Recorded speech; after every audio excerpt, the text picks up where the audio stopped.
Hey there, it's time for the show, the Tatiana Show, where you make friends and talk life and crypto.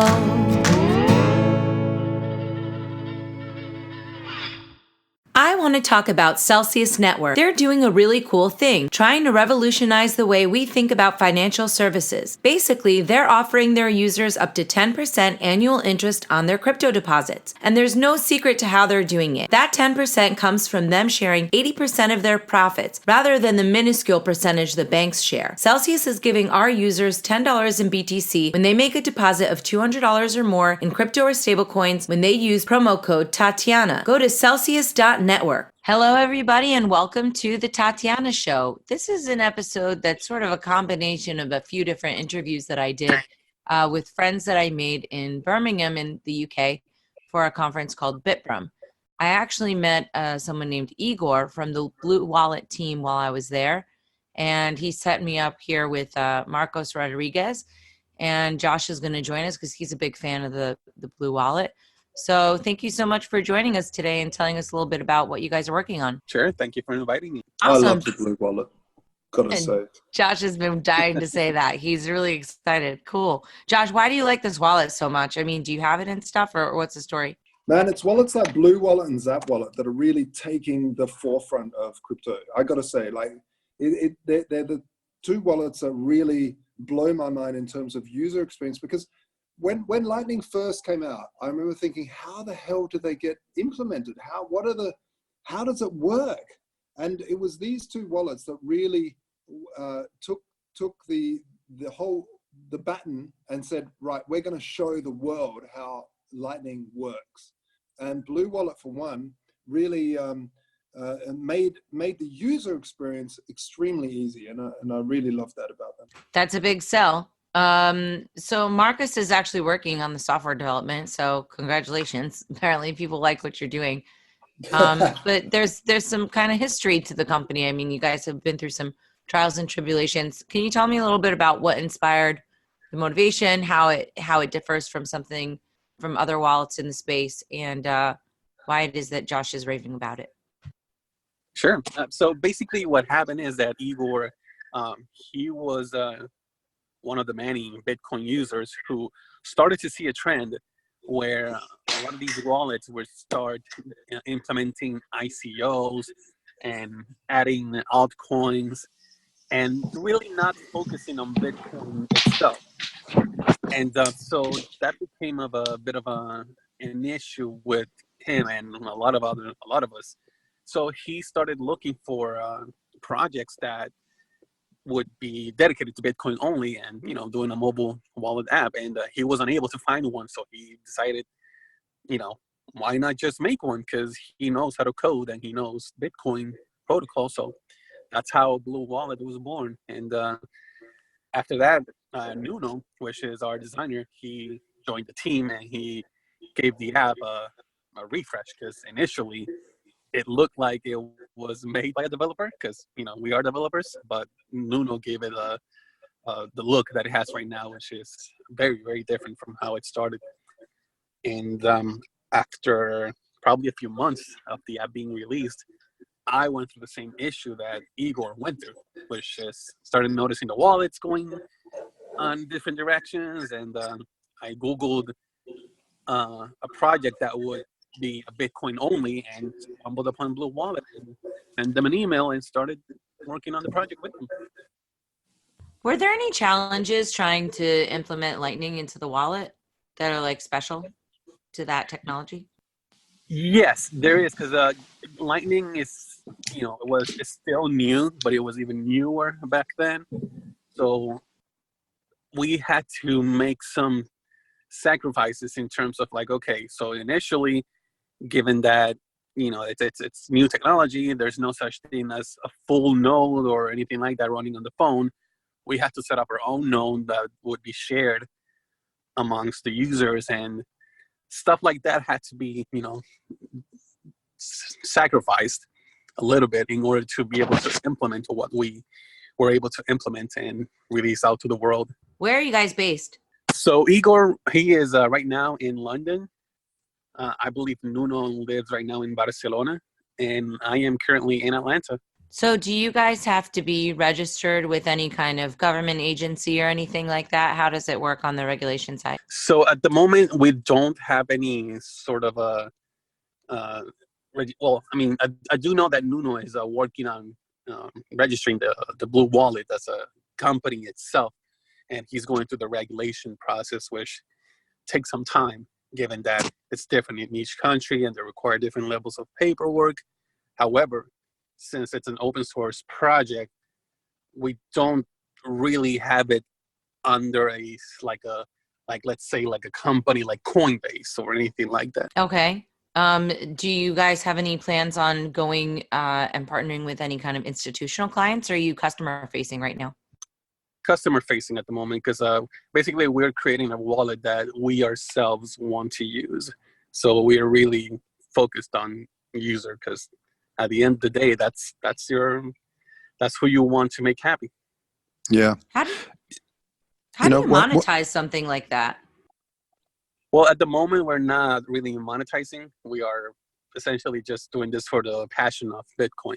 Same goes for a lot of projects. They are open source out to the world, and people put contributions. We have had some contributions as well. We've had people submit translations for the app, or they notice some spelling error, or they notice that they are able to implement the feature. They send a pull request to us. So that's the model that we're using at the moment. Yeah, that's really awesome. The thing with wallets is it's always been difficult for wallets to monetize, and I think at the end of the day, if we look at general banking, in terms of even big banks, they are platforms where you go in, you have ease of use, and you have products like insurance and other things like this, where you think, okay, well, I have my general banking, but I'd like some insurance. And I think wallets in the future will be like this too, where, okay, I use this for my Bitcoin transactions. I can pay for my coffee and everything else with Lightning, but I do want insurance, or or I want some sort of other add-on which these wallets provide. Let's say login services, even a Trezor sort of login, instead of login with Facebook, login with BlueWallet. These sorts of things, I think, add value as people continue adding faith in their secure wallets, because really, when it comes down to wallets, now we're living in this world of, hey, this is what I have to trust the most. So when it comes down to wallets, this is really important, this trust. And things like logins and stuff like that is where I see the user experience going, and where I see revenue streams also going for wallets. Is that something you're working on? Well, we are sort of starting to look for ways to monetize, but at the moment we are still in the phase where we still have a lot of work to do in order to have the wallet be even more solid, even have a bigger selling point. So, for example, Nuno recently sent a design for BTC Pay server integration.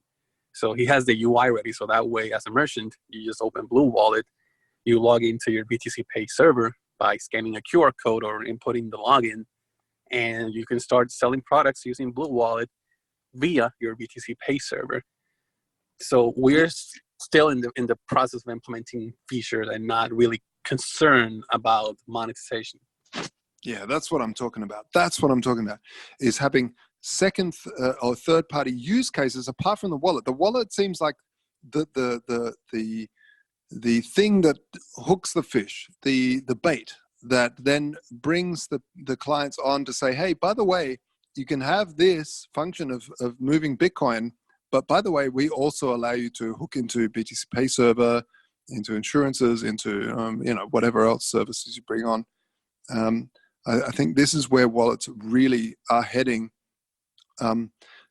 When it comes to security, how the biggest thing I see from clients, and we're coming from an exchange. You know, we run Voltoro. It's a centralized exchange. We have to take people's, actually look after people's Bitcoin or Dash or anything like that. How do you find that in terms of when people need to trust the service that you're running with their private keys? Is that something that scares you guys at night? Is that something that keeps you guys awake? Yeah, I mean, when it comes to that's the type of subject that we talk about daily. We have a Telegram channel in which we ourselves speak on a daily basis, and time zones are funny because sometimes I'm asleep, they're awake, but I'm sleeping. It's vice versa. So in terms of the Bitcoin on-chain, that's completely independent from any server. It's you own your private keys, so there's no we don't host those coins. With Lightning, we provide the user the ability to connect their own node. They just open BlueWallet, go to settings, hit Lightning settings, and they put their own IP address or their URL for themselves to be able to run the Lightning portion of the app. But by default, we use our own node, so that way we eliminate the hassle of having to set up your own node and setting up a channel and opening channels and making sure they're still connected.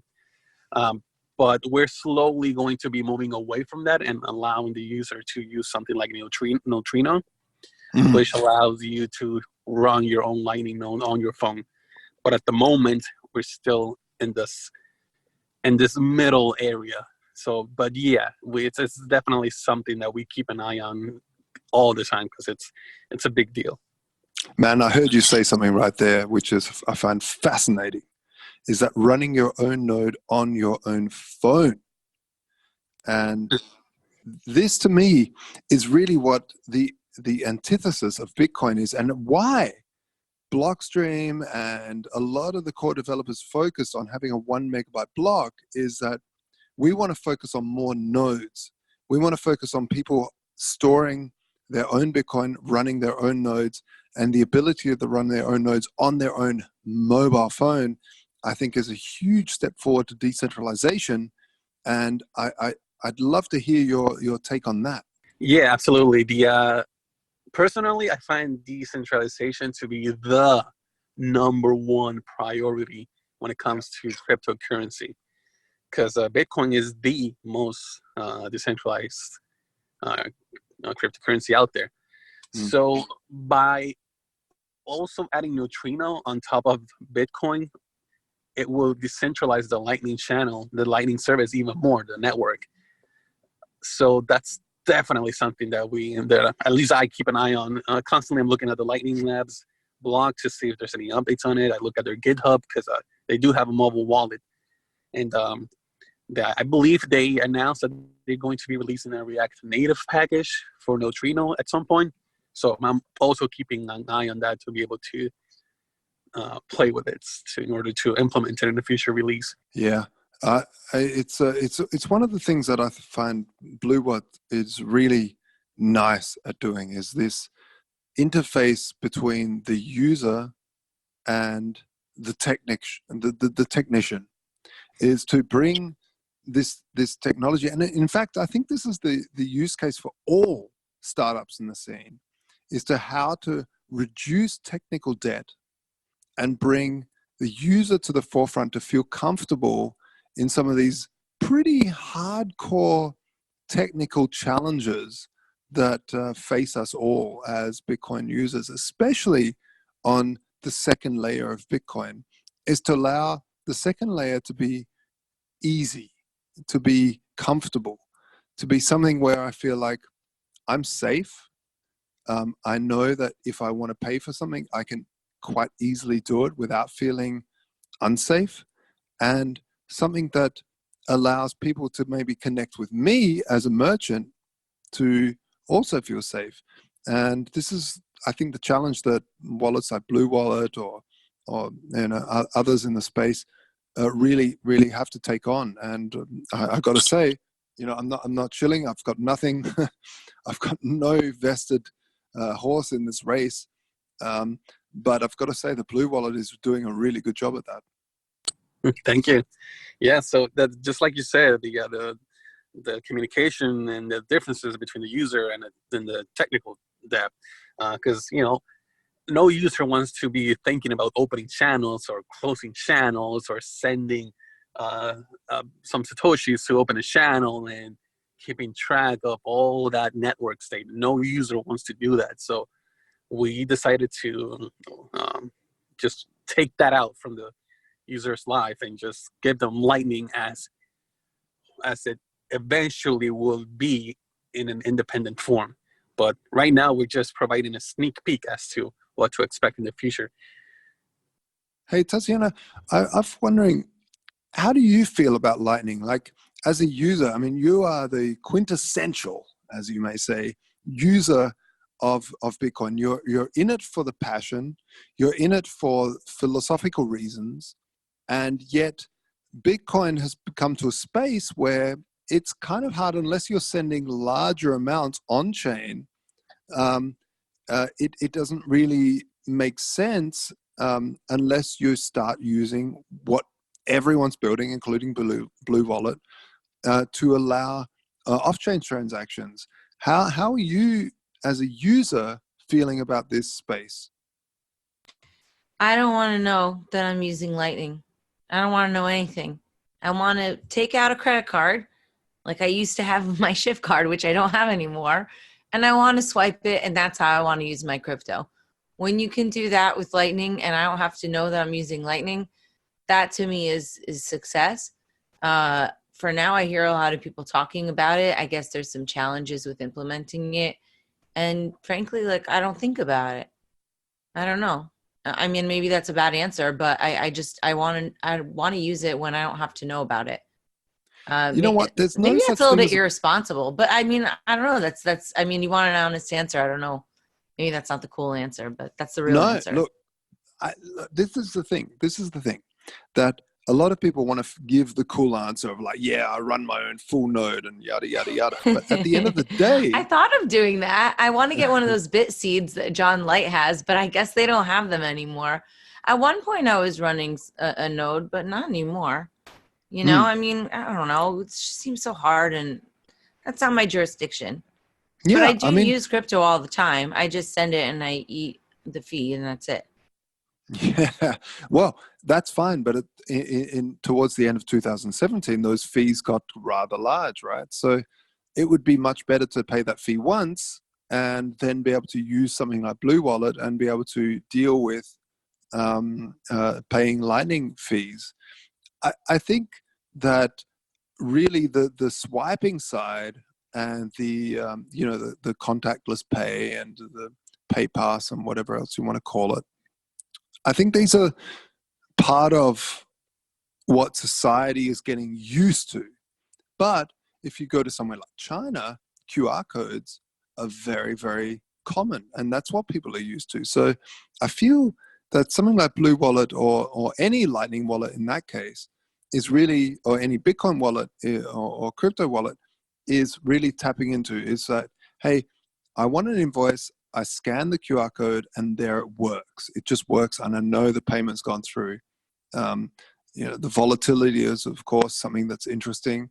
But in terms of what these guys are doing, I mean, are you guys looking at card technology? I guess this is where the interface between old school banking rails comes into play, and what the common Westerner that's pretty much well satisfied with their fintech around them is playing at. But is that something that you guys are even interested in tackling? Well, multiple things. So when you mentioned the transactions fees in 2017, that was a very, very pretty big moment, which led to the implementation of batch transactions in a lot of wallets. Yeah. Especially for exchanges. And BlueWallet recently got batch transactions. So if you want to make multiple payments to multiple addresses in just one transaction, you can do this with BlueWallet, and the fees would be much, much lower than sending them one by one.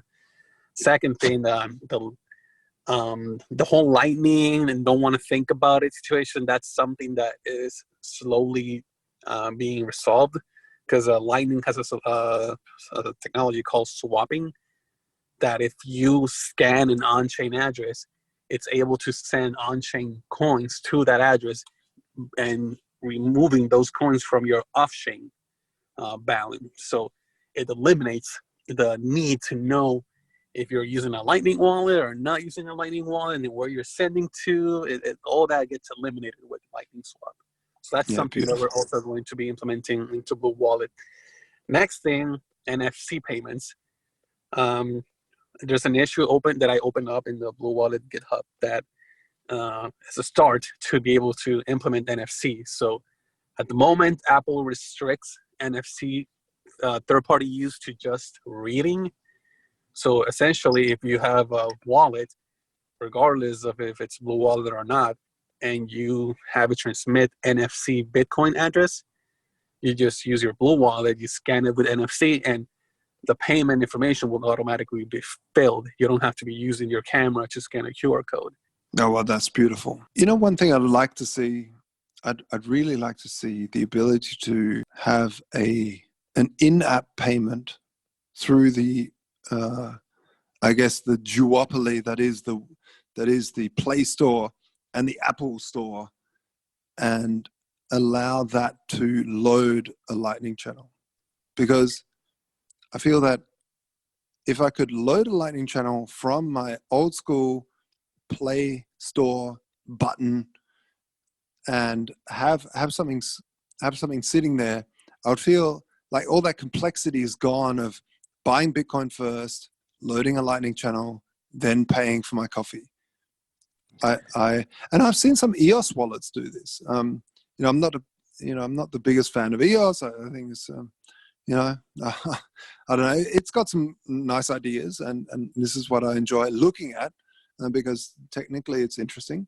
But one thing I did find was that the wallets, what they did was, because they have this cost of having to pay RAM and all sorts of weird stuff, is that they actually took those costs on and placed them onto the Play Store, so that when you downloaded the app, you actually bought the app for $1, but that would give you $1 worth of coin and RAM and all the other stuff. It would really nice to integrate that stuff. I'm not actually sure if they've got sort of chargeback functions in the Play Store. I don't think the Apple Store has, but maybe the Android Store has. I'm not sure, but that would be kind of cool, right? Yeah, the thing is that with Android, we have a much more larger flexibility in terms of implementing things that are still, like you're wondering if it's going to be allowed or not. Because recently we had to remove the marketplace feature from the iOS app because Apple contacted us saying, hey, you cannot have this on your app if it's going to be on the app store. That's annoying. Yeah, so we had to remove that because, those are the rules that Apple wants you to play by. So sadly, we had to do that. In terms of having something that transitions from like, I want to buy $10 amount of Bitcoin, have it be sent to my wallet, and then I can do this and that. That's another feature that we are working on, which will allow you to buy Bitcoin directly from BlueWallet, and you don't have to be providing an address. You just say, send it to this wallet, this amount of money, buy. That's it.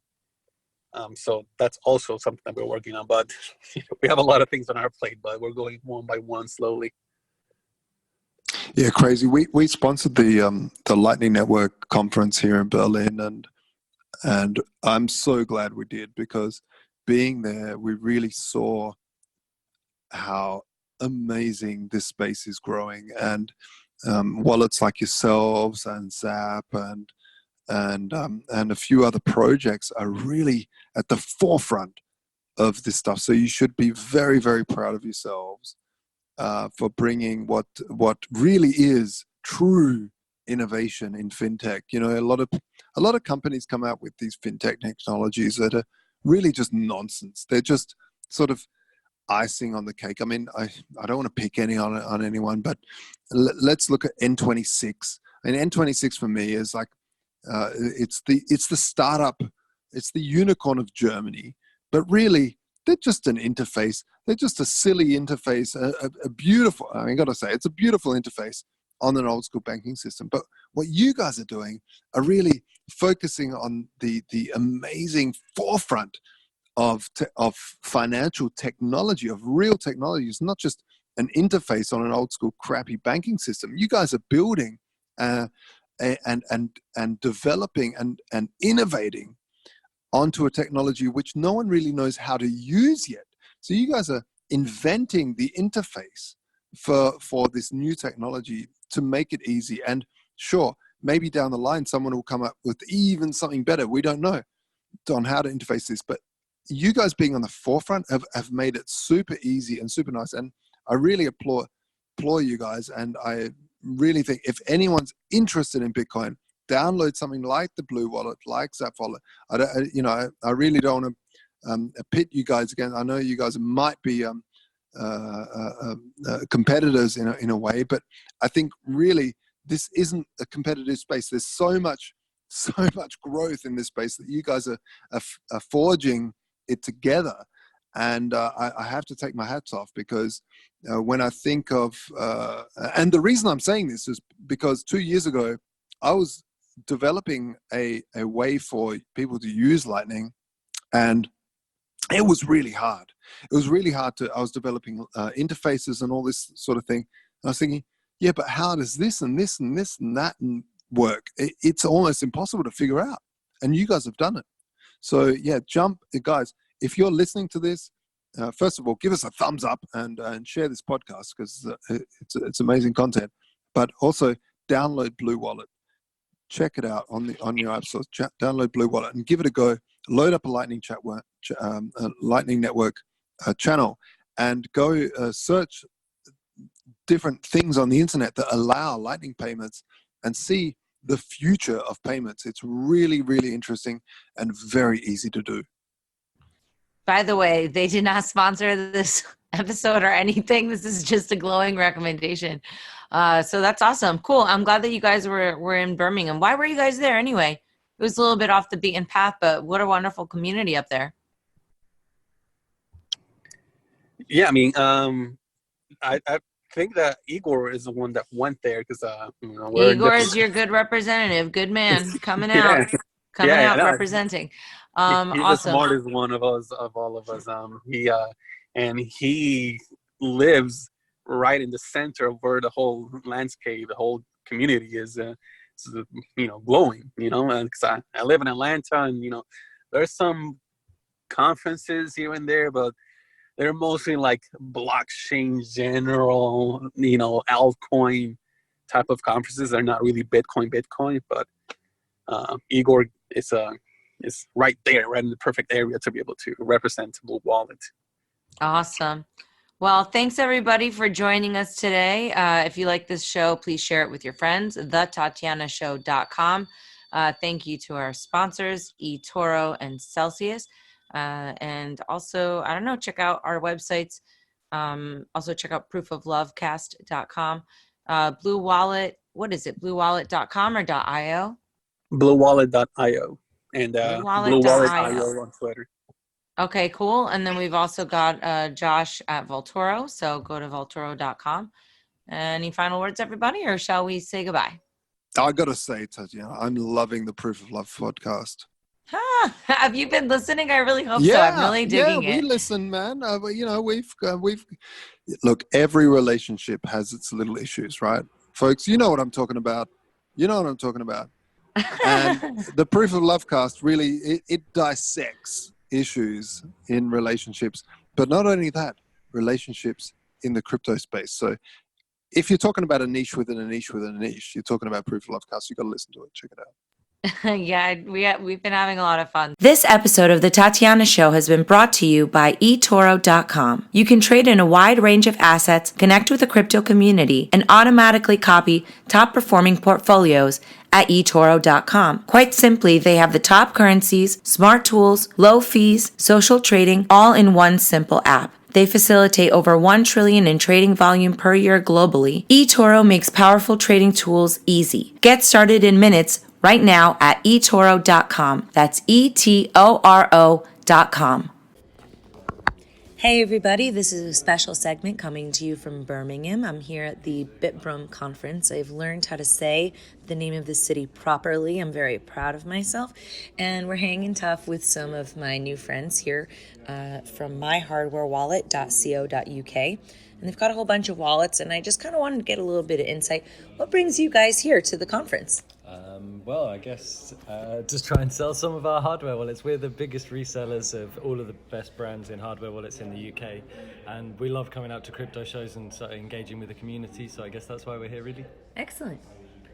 So how long have you been doing this for, and what inspired you to get into crypto in the first place? Well, we've been in crypto since 2013, and we've been in the hardware wallet space since 2017. That was when we really started selling. And what inspired us to get into crypto initially was I was really into conspiracies actually at that point, 2013. I was reading a lot of conspiracy forums, and I started understanding more about the monetary system, the fiat and the central banking reserve system. And so I got excited about the prospect of, real money, true money, one that wasn't controlled by horrible banks, private corporations and governments. So that was what got me into crypto in the first place. Oh, you don't want your money manipulated and stolen from you every day? Shockingly enough. And I guess right around then was when that big banking crisis in Cyprus happened. 2013 I think was around then. So I had a few friends in Cyprus who had their money in banks that got the 10% haircut, and that really then started driving me into really thinking crypto was the way forward.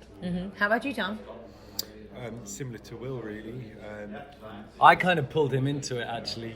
Yeah, and then starting the business, we just wanted to do something in the space, and like pooling our skill sets, it's something we could easily do, start an online store and get involved in the community that way. Did you guys have day jobs before, or you were like, forget this, we're going full on Bitcoin wallet selling? Yeah, absolutely. Yeah, I was working in the NHS, and Tom was coding.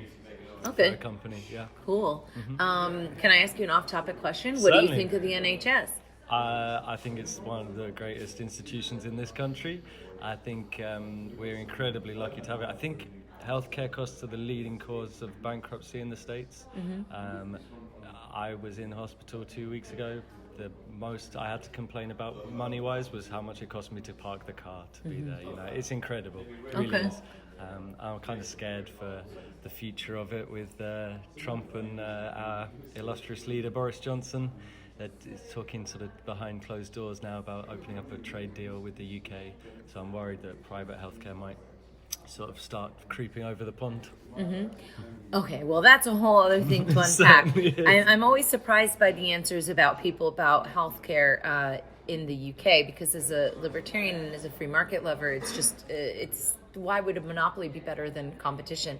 But that's not neither here nor there. Okay. So, but I'm always surprised. We're going to get into that UK. offline. Exactly. Yeah, No, that's okay. fine. Yeah, and we should invite the dentist gal downstairs. All right. Okay. Yeah, no, Excellent. because I asked her and I was like, hey, what do you think of it? She's like, I hate it. Oh, really? Yeah, so that's a whole other ball of wax. Yeah. But I am surprised that people really do seem to like it here. So I'm glad you guys are happy. So tell me a little bit about what have you seen in the wallet market over the years? Do you think that we're making some big strides? Is there anyone that you like better? Have you seen any trends? What's a good Christmas gift out of these items for people who have been suffering through the bear market? Sure. So I guess that was a lot of questions all in a row. I know, I sorry. can't even remember the first one. But basically, the trends I think we've seen are really consolidation around some big name brands. So the guys who really entered the space earliest, I think, did best, just because they got that market share, the mind share really of the community. And there's been some really great brands come in and create amazing devices, but the community doesn't know about them because they just haven't got the advertising budget really. So I think Trezor and Ledger, they are still and will continue to be the biggest brands in the space. But we've got some a EU-based company called Shift Devices. They make the thing called the BitBox, and they're on their second version now, BitBox 0.2, and they're a really good, strong brand. And I think if they can get a bit more mind share of the community, they could break into the top two. Cool. What about these big boys? So what you're pointing to there is a steely, which is a steel contraption, and this is the most secure way to store your seed phrase. So essentially, when you get a hardware wallet, you get 24 words, which is your seed phrase, and if you ever lost your wallet or your dog ate it and you didn't want to delve through his feces, you might I don't know if it would even last. No, right, exactly. But so even if the dog ate it, you'd have these 24 words and you could regenerate your wallet from it. And so a lot of people then just write that seed phrase on paper, but if their house was subject to flood or fire, then they would lose their seed phrase. So this is pretty much indestructible storage for your seed phrase. It's steel, which is fire and waterproof. Very nice. This is a good Christmas present. Yeah, it's a nice Christmas present. And it looks a little complicated. They need a girly version. This one's like a little too industrial for me. Okay, well this one is actually, this is the original. So Steely kind of copied these guys. This is the Crypto Steel. This one looks a bit more like an Apple product. Okay. A bit neater. Okay. A bit smaller, Yeah, a little bit more feminine maybe. Yeah, exactly. I don't need a big, steel block. I need something a little pocket, Exactly. Listen, if the shit hits the fan, I need to be, it's your grab bag. conservative with my things that I'm got bringing. Cool, very neat. So that one's the Crypto Steel, and then we've got another similar product, but it's made out of titanium, which is the Crypto Tag, and that's a really nice product. But again, does a very simple thing. Cool. And then also, when you're asked about Christmas presents, not everybody's spending 60 quid on a Christmas present. So if you just had a tenner or something, you got somebody in a Secret Santa and they're into crypto, then we got these crypto playing cards. Okay, that's cool. How about the coin kites? So that's a Cold Card. CoinKite was the brand, and Cold Card is the product in front of you, which is another hardware wallet essentially. Very cool. Very good. All right, so where can people find you? They can go to myhardwarewallet.co.uk. All right, thanks, boys. Thank you. Goodbye.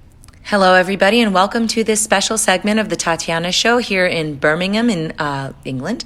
I'm here for the BitBrum Conference, and I'm hanging out with some of my friends from Holland, fellow crypto artists, and we're getting a chance to catch up a little bit. So, guys, please introduce yourselves to the Tatiana Show audience. Hi, I'm Eppo and Anita Leemburg from Holland.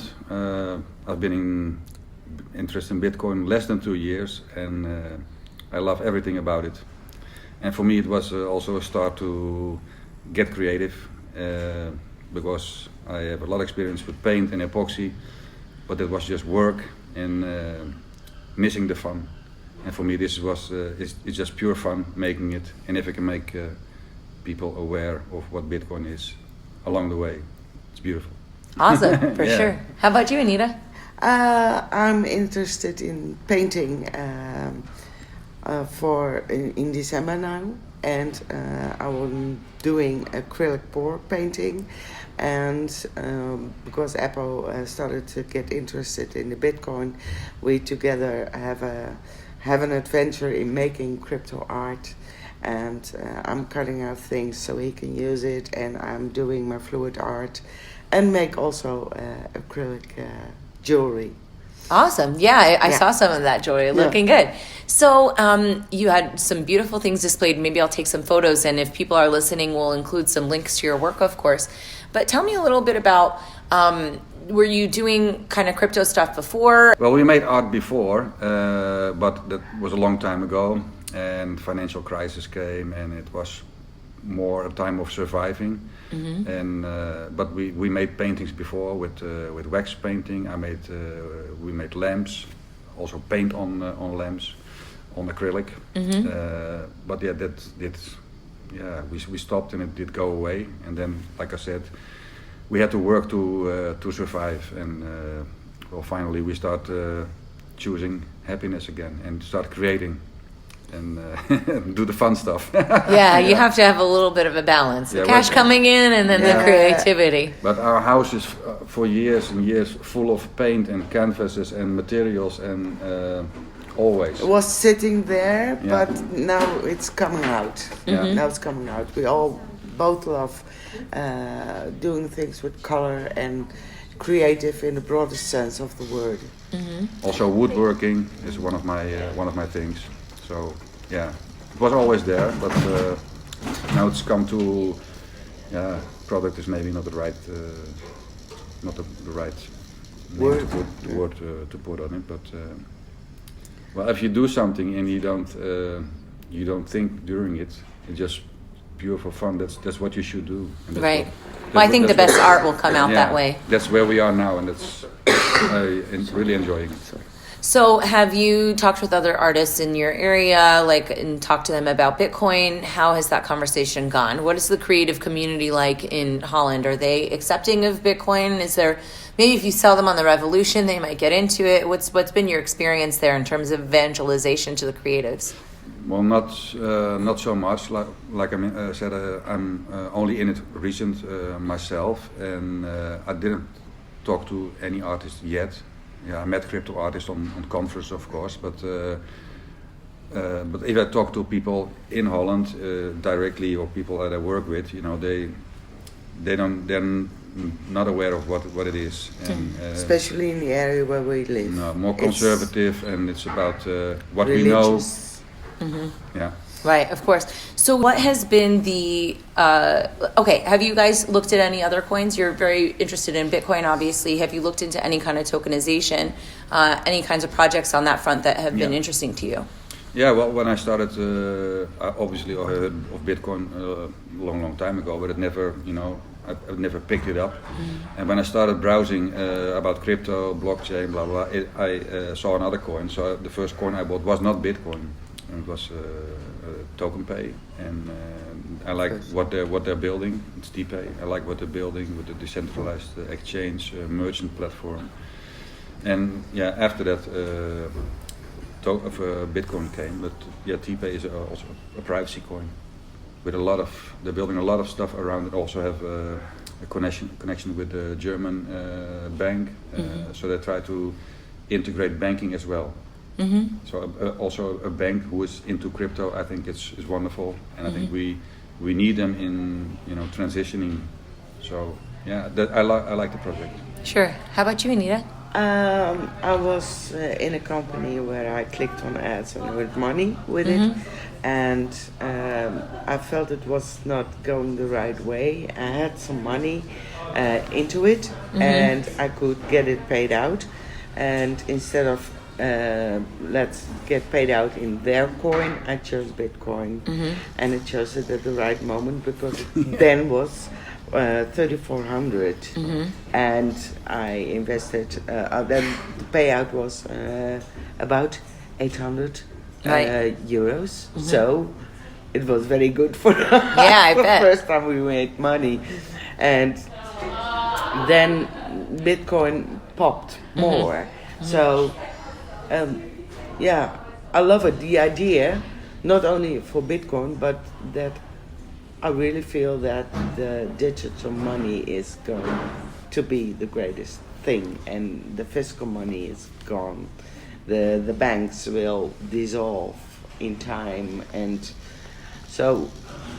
And earlier this year, together we went to a Verge meetup. I don't know if you heard of them. Verge. Well, they have it's also a privacy coin, and a very strong community, and a lot of people from our country are in it, and developers making.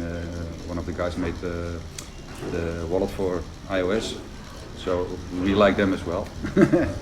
Yeah, but really strong feeling that this is the thing.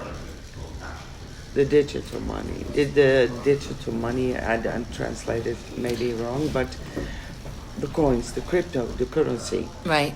That is going to be the future. Yeah, we need sound money for Yeah. sure. Yeah, and you all around you, you can feel that the banks are anxious and afraid that Good. they're losing ground. Did you know that they were like? Did you know about central banking before you found out about Bitcoin, or was that No. sort of your first foray into that? Yeah. Oh, so you knew about the problem already existing, Yeah. but there just Yeah. wasn't a solution yet. Okay. For a long time, I, inside you wanted to do something, stand up and shout out, because in mainstream media, you don't hear about problems. You only start hearing it when there is a problem, like in 2008. But the government is controlled by businesses and blah blah blah. So I knew about the system. I know more now, but yeah. Yeah, it's definitely been a really nice way for waking people up. And Yeah. I think it's so important to have artists spreading that message because, look, if you work at a bank, you're not going to be like, man, this system is terrible. You got to get off it. The dollar's going to crash any minute. That's not your role. But I think that the artist community definitely should be involved. And we were talking earlier, Bitcoin is more rock and roll than rock and roll. Yeah. And the music industry is so controlled. I'm sure it's the same with the art industry. What are you looking forward to most for next year? What are you looking forward to in the future for next year? Like, what do you have planned in terms of your art? Are you going to be trying out some new mediums? Do you have any conferences that you'll be, selling your wares? Yeah, well, definitely looking forward to create more stuff and start experimenting more with different materials, with aluminum. I want to also explore rust, using rust or steel. So that's fun. And conference-wise, I know Magical Crypto Conference coming. Don't know where it's at. It's going to be Hong Kong, Singapore, or New York. And want to be back in the Baltic Honey Badger again. Got an invitation, so. And there is in April. And yeah, in April. Belgium No, not in April. There's no date yet. No date. There will be one in Belgium. Oh, cool. And April there's CoinFest. So in Manchester. Yeah, looking forward to that. So you're hitting the circuit. How about you, Anita? Are you on for the ride? I was exploring to make something with Bitcoin jewelry, and the things I did till now failed. But I'm sure something will come across, and then I will find something to make some beautiful Bitcoin jewelry combined with my art with. The acrylic board, the skin jewelry. So I already have the, how do you call it? Materials? Materials. Bracelets. Oh, okay. Bracelets, but also cufflinks. Cufflinks. I have them at home, but I have to find out how to make something stunning. Right. Have you guys thought about selling them on something like Open Bazaar or the Haven app? They've got like these online marketplaces. I haven't got into it yet, but I will. I know there are several marketplaces where you can do, but she's working on a website as well, and you can integrate things there as well. So we'll get into that shortly. Excellent. Yeah. I met before he went to Riga. I made sure his website was up and running, but now I have to make sure my website gets up and running. But a lot of stuff to put on. Too few hours in the day. Yeah. Cool. So the artwork is upstairs. Hopefully you guys will sell some pieces. But for the people at home, how can they get in touch with you? How can they support your work? Well, they can. Our websites are just our names. So eppoleemburg.com, anitaleemburg.com. There you can see the art, and if you're interested in buying some, you just get in touch through email or call me or whatever. Okay, Yeah. and we'll be leaving those links in the description if you guys can't spell that. My website I'm working on, so it's not online yet, but Eppo's live. All right. Well, I'm sure that even if they don't find you online, they'll see you at the next cool crypto conference. Yes. So thank you so much for being crypto creators. I always like to see fellow outsiders merging into the world of finance and tech. So cool stuff. Thank you so much. And thanks for having us. Thanks for having Absolutely. us. And thank you to BitBrum for bringing us all together. Yeah. All right. Cool. Thanks everybody for tuning in. We'll see you next time on the Tatiana Show. Take care. Bye.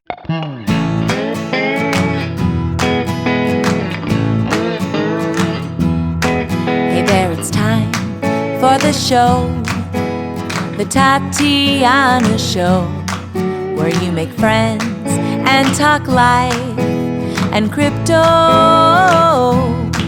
We gotta think and reflect and use lots of intellect with our hearts when we work together.